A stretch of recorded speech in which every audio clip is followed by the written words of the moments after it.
கோவை தடாகம் பகுதியில் சாதி, மதம், கட்சி சார்பற்ற விவசாயிகள் சங்கம் சார்பில் உழவர் தின பேரணி மற்றும் நினைவஞ்சலி பொதுக்கூட்டம் நடைபெற்றது.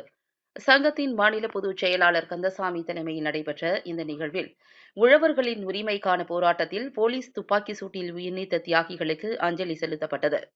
இந்நிகழ்வில் சிறப்பு விருந்தினராக முதன்மை தலைமை வன பாதுகாவலர் மற்றும் தலைமை திட்ட இயக்குநர் அன்வர்தீன் கலந்து கொண்டார்.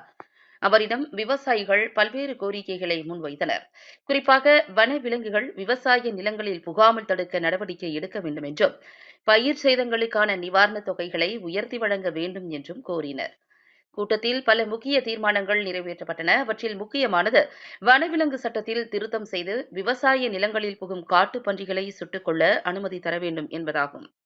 இக்கோரிக்கை விவசாயிகளின் பயிர்களை பாதுகாக்கும் நோக்கத்துடன் முன்வைக்கப்பட்டது.